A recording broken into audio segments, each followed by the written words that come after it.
اول مطبوعہ اور قلمی میں تقسیم کیا جائے گا۔ مطبوعہ کتاب ضخیم بھی ہو سکتی ہے، اوسط حجم کی بھی، اور 40-50 سے لے کر 100 صفحے تک بھی۔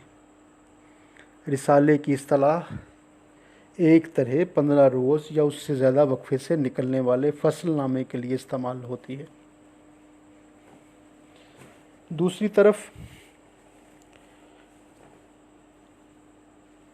پتلی کتاب کے لیے بھی، پتلی کتاب یہ پمفلٹ کا ترجمہ کر رہے ہیں، جسے انگریزی میں پمفلٹ کہتے ہیں۔ کتابیں بہت زیادہ تعداد میں ملتی ہیں، یہ روز افزوں ہیں۔ ہندوستان میں اردو میں ہر سال 300-400 ادبی کتابیں شائع ہوتی ہیں۔ پاکستان میں ان کی تعداد کہیں زیادہ ہوگی۔ ذرا مغربی لائبریریوں کی کیفیت ملاحظہ ہو۔ رچرڈ ایلٹک کے مطابق امریکہ کے سب سے بڑے کتب خانے لائبریری آف کانگریس 1967 میں 1.25 کروڑ کتابیں اور 16 لاکھ دوسری جلدیں، جنہیں جریدے یا رسالے کہہ رہے ہوں گے، موجود تھیں۔ دوسرے نمبر کی library new York public library 70 lakh کتابیں مختلف اقسام کی ہیں، 90 لاکھ خطی تحریریں بھی ہیں جنہیں ہم مخطوطات کہہ رہے ہیں۔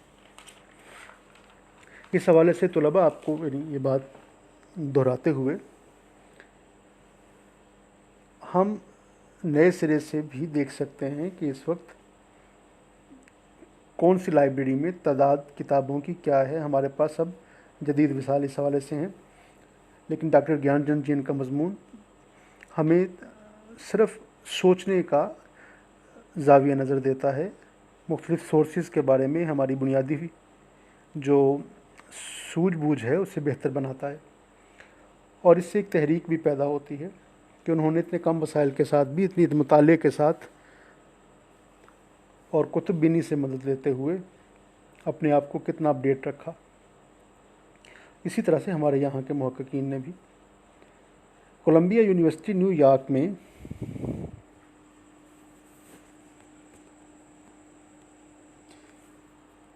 قیام کے 52 سال بعد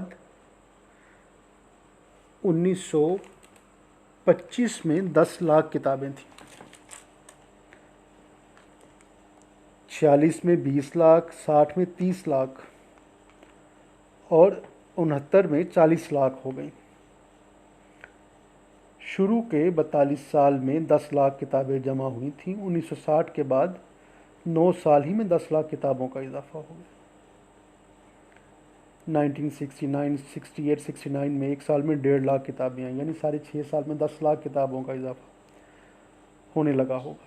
مطلب یہ کہ ان کے ہاں جو کتابوں کے مراکز تھے ان میں اضافہ ہوتا جا رہا تھا۔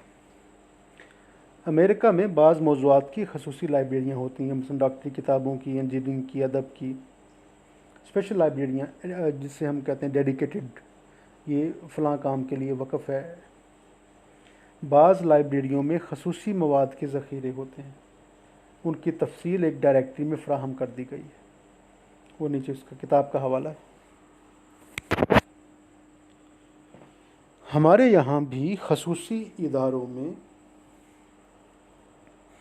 ان کے مخصوص مضامین کی کتابیں کافی مقدار میں ہونی چاہیے۔ یہاں ہوتی بھی ہیں، اگر آپ ٹیکنیکل ادارے کسی میں چلے جائیں جو بھی ٹیوٹا کے اندر ہے تو وہاں پر لائبریریاں بنائی ہوئی ہیں، اور انہوں نے اس کے اندر کتابوں کا ایک معقول ذخیرہ موجود ہے۔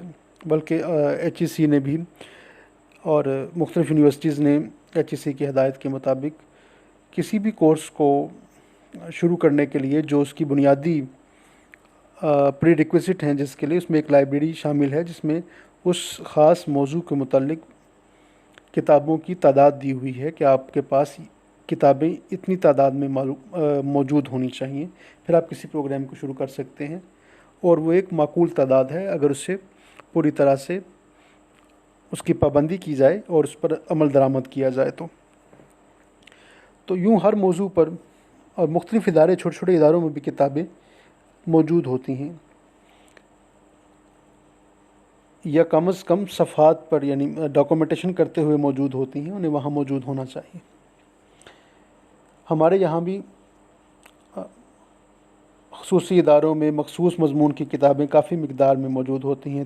طیبہ کالج میں طب کی، دارالعلوم دیوبند اور ندوۃ العلماء لکھنؤ میں اسلامیات کی، خصوصی اداروں سے ہٹ کر کسی ایک مضمون یا شعبے کی لائبریریاں نہیں۔ ادب کی حد تک اقبال لائبریری حیدرآباد، بھوپال میں اقبال لائبریری میں، غالب اکیڈمی دہلی، غالب انسٹیٹیوٹ دلی میں بترتیب اقبال اور غالب سے متعلق کتابوں کا خاصا ذخیرہ موجود ہے۔ پاکستان کی اقبال اکیڈمی کا بھی یہی عالم ہوگا۔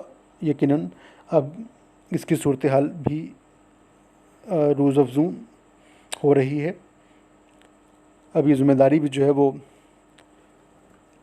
محفوظ ہاتھوں میں ہمیں دکھائی دیتی ہے، اور اس میں ایک خاص ایکٹیویٹی بھی اور کتابوں کا بھی ذخیرہ جو ہے موجود ہے۔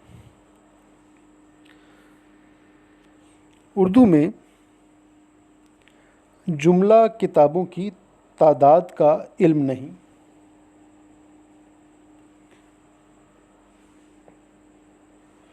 مولوی عبدالحق کی قاموس الکتب کی جلد اول، جو کتابوں کی انہوں نے تھیسورس بنایا تھا، مذہبی کتابوں کے لیے مخصوص ہے اور اس میں 40,000 کتابوں کا ذکر ہے۔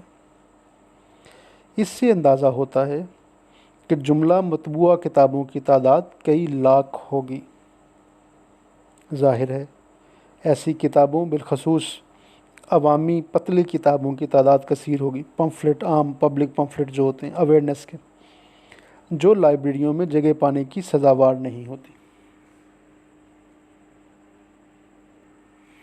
اب بات کرتے ہیں مخطوطات کی، تو مخطوطات کی بھی ایک خاصی تعداد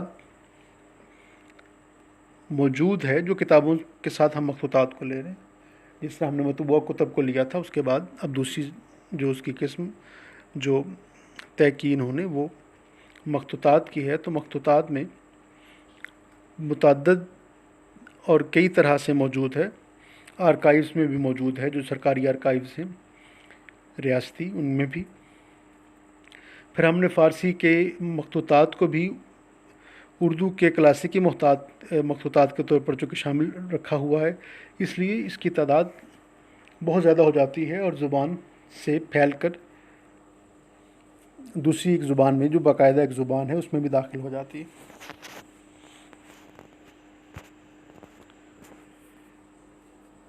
بہت اہم کتب خانے ہمیں ملتے ہیں مخطوطات کے حوالے سے۔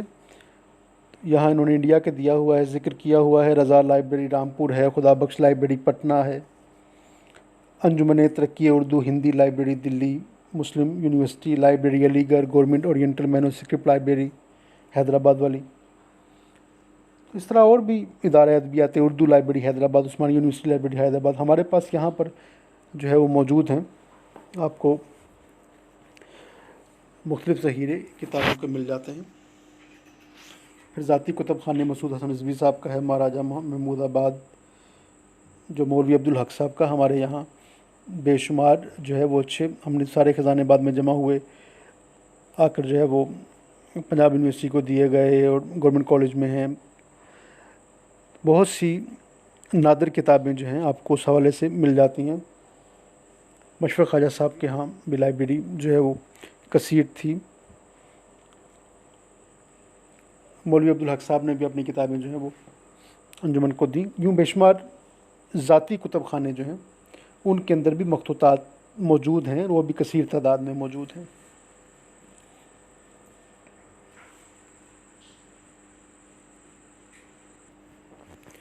ڈاکٹر گیان چند جین کہتے ہیں، ہندوستان کے باہر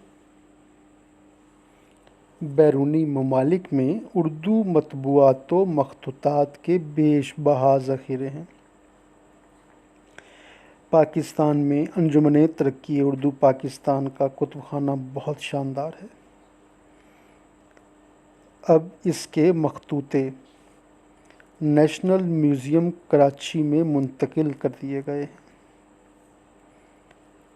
پنجاب یونیورسٹی لائبریری لاہور اور پبلک لائبریری لاہور میں بھی اچھے ذخیرے ہیں۔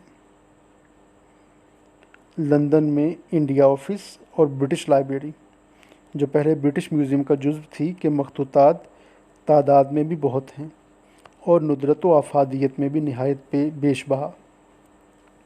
بالڈین library Oxford, Edinburgh university library, Paris کی نیشنل لائبریری میں بھی اردو فارسی دونوں کے مخطوطات کے اچھے مخزن ہیں۔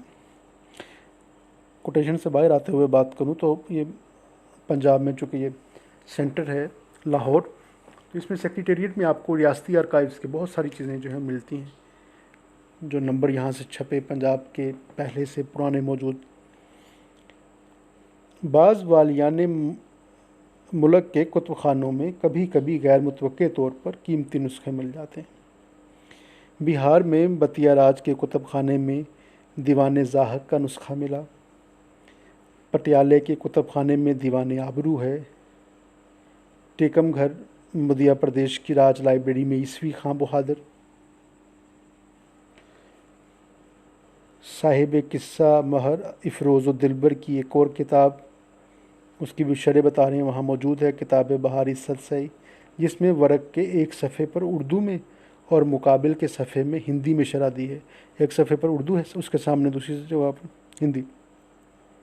ٹونک میں تو ایک انسٹیٹیوٹ ہی بنا دیا گیا ہے۔ اب بھی مجہول مقامات پر مجہول مالکوں کے پاس مخطوطات ہیں جنہیں وہ فروخت کرنے پر آمادہ ہیں، لیکن ان تک خریدار نہیں پہنچ پاتا۔ بعد میں بہت ساری کتابیں خرید بھی لی گئیں یہاں سے بھی، اور وقتاً فوقتاً مل بھی جاتی ہیں ابھی بھی چیزیں اتنے یہ چونکہ مضمون پرانا بھی ہے ابھی بھی دستیاب ہیں۔ کچھ لوگوں نے یہ بھی کیا کہ ان کے عکس لے کر تو پی ڈی ایف فائل میں کیا، اور وہ مختلف جو آن لائن ریختہ ہے جس طرح یا باقی انہیں مہیا کر دیا۔ فی سبیل اللہ کئی کتابیں ایسی جو ہیں ان تک پہنچائی۔ نتیجہ یہ ہے کہ یہ بیش بہا سرمایہ بے پرواہی اور بے توجہی کے سبب ضائع ہوتا جا رہا ہے۔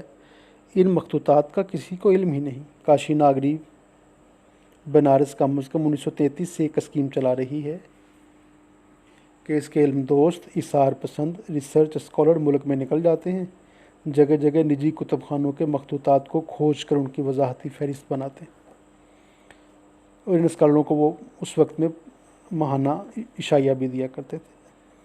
یہ کہیں مندروں دھرم شالاؤں میں ٹھہر جاتے ہیں، روکھا سوکھا کھاتے ہیں اور مخطوطات کا سراغ لگاتے ہیں۔